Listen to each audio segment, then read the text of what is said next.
मीरपुर नाम के शहर में तेजस अपनी पत्नी नीरू के साथ रहता था। पति पत्नी दोनों ही नौकरी करते थे। एक दिन तेजस गांव अपनी माँ के पास फोन करता है। हेलो, प्रणाम माँ। जीते रहो माँ, तुम दादी बनने वाली हो हैं? अरे वाह, ठीक है बेटा, मैं कल ही आती हूँ। जब माँ जी शहर पहुंची तो बेटे बहू ने बहुत अच्छे से स्वागत किया। लीजिए माँ जी, चाय। अरे गर्मा गर्म पकोड़े ले आओ माँ के लिए। नीरू रसोई में गई और 2 मिनट में ही पकोड़े ले आई। जी ये लीजिए। बहू, जादू से बनाए हैं क्या? अभी तो रसोई में गई थी। यम्मी। माँ जी, शीला रसोई में पकोड़े तल रही है, मैं बस लेकर आई। हे भगवान, मेरा धर्म भ्रष्ट कर दिया तूने। अब तो गंगा जल से शुद्धिकरण करना होगा।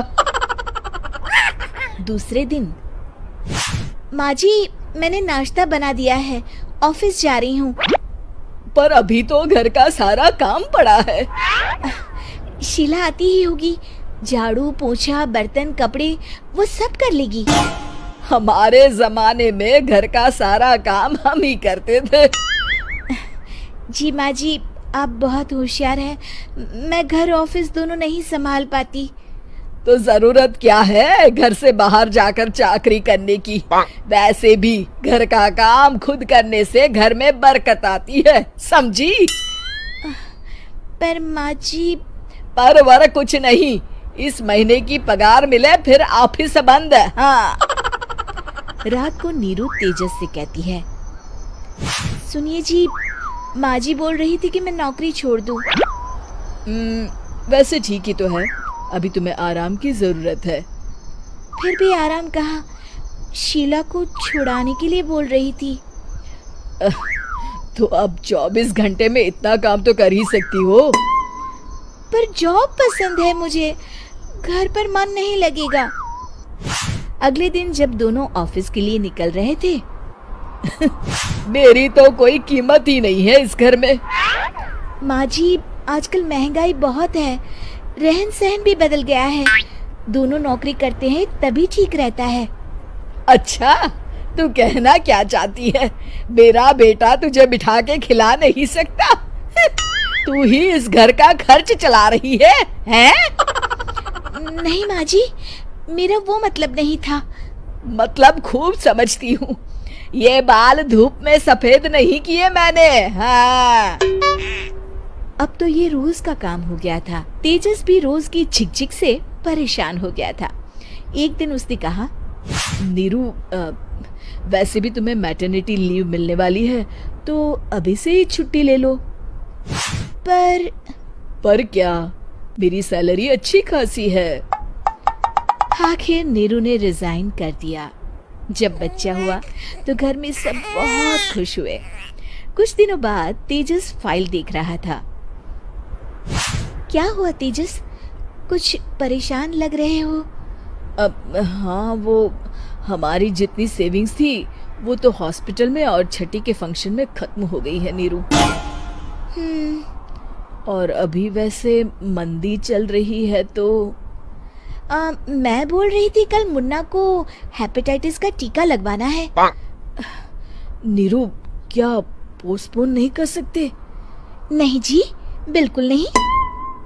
अब तेजस को समझ में आ रहा था कि उससे गलती हुई है। पैसों की कमी का असर घर के माहौल पर भी पड़ रहा था। अगले दिन, बेटा मेरा चश्मा और ये दवाइयाँ ले आना, पर्चा देते हुए माँ जी ने कहा। जी। तेजस, मुन्ना के लिए दूध का डिब्बा और डायपर भी ले आना, और ये किराने के सामान की लिस्ट है, इसे भी लाना है। तेजस गुस्से में लिस्ट मरोड़कर फेंकता है और चिल्लाता है, पैसे क्या पेड़ पर उगते हैं? ये ले आना, वो ले आना। अरे पर ये जरूरत का सामान ही है।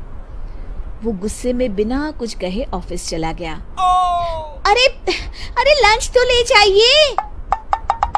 माँ और बाबूजी को नहीं बता सकते थे तो क्या हुआ, मुझे ही बता देते। अब क्या करूं, सब कुछ इतनी जल्दबाजी में करना पड़ा कि मुझे तुम्हें बताने का समय ही नहीं मिला। चलो कोई बात नहीं, शादी मैंने ऐसे ही कर ली, लेकिन मैं रिसेप्शन पार्टी बहुत अच्छे से करूंगा। उसमें तुम अपने सारे अरमान निकाल लेना मेरी प्यारी बहना। हाँ हाँ क्यों नहीं, आखिर मेरी भाभी आई है, इकलौते भाई की इकलौती भाभी। हिमांशी का व्यवहार देखकर और उसका पहनावा देखकर सलोनी अपने मन ही मन सोच रही थी, मेरी ननद तो बहुत खूबसूरत, सुंदर और गोरी है। काश कि मैं भी इतनी गोरी और सुंदर होती तो अच्छा होता, लेकिन मैं अपनी ननद की जैसी नहीं हूँ, मेरा रंग सांवला है। सलोनी अपने मन में ऐसा सोचकर अपना मुंह लटका लेती है। कुछ देर बाद हिमांशी सलोनी को अपने भाई के कमरे में लेकर आती है। भाभी जी, आपको अगर किसी भी चीज की जरूरत हो तो मुझे बता देना, मैं यहीं पर हूँ, आवाज लगा देना, मैं आ जाऊंगी और आपकी मदद करवा दूंगी। अभी तो मुझे किसी भी चीज की जरूरत नहीं है ननन जी, लेकिन अगर किसी चीज की जरूरत होगी तो मैं आपको तुरंत बुला लूंगी। आप चिंता मत करो, आपके अलावा इस घर में मेरा है भी कौन जो मुझे समझ सके। एक भाभी के लिए एक ननन बहुत मायने रखती है, आप तो इस चीज को समझती हो ना। हाँ हाँ क्यों नहीं मेरी प्यारी भाभी, बिल्कुल समझती हूँ, आप चिंता मत करो, मेरे रहते इस घर में आपको कभी किसी चीज की परेशानी होगी ही नहीं। ऐसा बोलने के बाद हिमांशी अपने भाई के कमरे से बाहर आ जाती है। थोड़ी ही देर बाद हिमांशी अपने कमरे में जाती है और एक नया सा सूट पहनकर अपनी भाभी के कमरे में आती है। अरे भाभी, अभी तक आप तैयार नहीं हुई हो, रुको मैं आपको तैयार कर देती हूँ। हिमांशी अपनी भाभी सलोनी को तैयार करने लगती है। तभी सलोनी देखती है कि हिमांशी ने बहुत सुंदर और प्यारा सूट पहना होता है। वो शीशे में अपनी ननद को देखते हुए कहती है, क्या बात है ननद जी, तुम्हारा ये सूट कितना प्यारा लग रहा है, तुम्हारे गोरे रंग पर खिल रहा है। मेरा रंग काला है ना, तो मेरे ऊपर ऐसे कपड़े अच्छे नहीं लगते। मैंने कई बार ऐसे कपड़े देखे हैं, लेकिन मेरा रंग और बेकार लगने लगता है। अरे भाभी कैसी बात कर रही हो आप, ये तो बहुत प्यारा कलर है और ये कलर भी मीडियम है, इसे गाजरी कलर बोलते हैं। आपको पता है ये कलर हर एक औरत के ऊपर जचता है, फिर चाहे वो काली हो या गोरी हो। आपको यकीन नहीं है तो रुको, मैं आपको ये सूट देती हूँ, फिर आप इसे पहनकर देखना, आपके ऊपर बहुत अच्छा लगेगा। हिमांशी अपने कमरे में जाती है और दूसरा सूट पहनकर जो उसने पहना होता है उसे उतार के अपनी भाभी के पास ले आती है। भाभी ये लो सूट। अरे ननन जी, आपको ये सूट मुझे देने की क्या जरूरत थी, रहने दीजिए। अरे क्या हुआ भाभी, आप मेरी भाभी हो, मैं इतना नहीं कर सकती, चलो इसे पहनकर दिखाओ। हिमांशी के ऐसा कहने के बाद सलोनी हिमांशी की बात मान लेती है और सूट पहनकर अपनी ननन को दिखाती है। देखो ननन जी कैसा लग रहा है। पहले तो मुझे लग रहा था कि मेरे रंग के ऊपर ये अच्छा नहीं लगेगा, लेकिन मेरे सामने रंग के ऊपर ये मुझे बहुत अच्छा लग रहा है। हाँ हाँ क्यों नहीं भाभी, आपके ऊपर ये रंग बहुत अच्छा लग रहा है। कलर कुछ नहीं होता भाभी, पहनने का तरीका होना चाहिए। आपके ऊपर ये सच में बहुत अच्छा लग रहा है, आज से आप इसे अपने पास ही रख लो। हिमांशी ऐसा कहकर अपनी भाभी को तैयार करने के बाद मुंह दिखाई के लिए लेकर आती है, जहाँ सब बहुत अच्छे से उसकी मुंह दिखाई की रस्म करते हैं और सभी उसे शगुन देते हैं। साथ में हिमांशी भी एक प्यारा सा तोहफा अपनी भाभी को देती है। भाभी, मैं आपके लिए ये इतना प्यारा सा तोहफा लेकर आई हूँ, इसे हमेशा अपने पास ही रखना। आप तो बहुत अच्छी हो ननन जी, आपका बहुत बहुत शुक्रिया। इस तरह हिमांशी अपनी नई भाभी के आने पर बहुत खुश होती है, लेकिन सलोनी बहुत ही चालाक होती है। उसे जो भी चीज हिमांशी की अच्छी लगती है वो उससे लेने के चक्कर में उसके सामने ऐसा दिखावा करती है जैसे उसके रंग की वजह से उसके ऊपर कुछ भी अच्छा लगता ही नहीं। एक दिन सलोनी अपनी ननद के कमरे में आती है तो वो ननद के ड्रेसिंग टेबल पर बहुत महंगा महंगा मेकअप का सामान देखती है। कितना महंगा महंगा मेकअप का सामान है, मुझे तो बड़ी हैरानी हो रही है, ऐसा सामान तो मैंने कभी देखा ही नहीं जिंदगी में। अरे भाभी आप यहाँ, कुछ काम था क्या आपको? नहीं कुछ काम नहीं था, मैं तो बस ऐसे ही आई थी। वैसे ननन जी आपके कमरे में ड्रेसिंग टेबल पर ये इतना महंगा महंगा मेकअप का सामान, वैसे तो मैं भी सोचा करती थी कि मैं मेकअप करूंगी, लेकिन मेरा रंग सांवला है इसलिए मेरे रंग पर पता नहीं मेकअप खिलेगा या नहीं। अरे भाभी आप भी ना कैसी बातें करती हो और सोचती हो, ऐसा कुछ नहीं होता, मेकअप हर चेहरे पर अच्छा लगता है। देखो मैं आपको करके दिखाती हूँ। हिमांशी अपनी भाभी सलोनी के चेहरे पर थोड़ा सा मेकअप करती है तो सलोनी को अच्छा लगता है। तभी सलोनी कहने लगती है, ननन जी बहुत बढ़िया मेकअप है आपके पास, काश कि मेरे पास भी होता। होने की क्या बात है भाभी जी, ये है ना, आप इसे रख लो, मैं अपने लिए और मंगा लूंगी, आपके पास रहे या मेरे पास रहे, कौन सी बड़ी बात है। सलोनी ये सुनते ही खुश हो जाती है। मेरी ननन बहुत अच्छी है, आप सच में बहुत अच्छी हो ननन जी, भगवान ऐसी ननन हर किसी भाभी को दे। ऐसा कहने के बाद सलोनी अपने कमरे में सारा मेकअप का सामान उठाकर ले आती है और उसे अपनी ड्रेसिंग टेबल पर लगाने लगती है।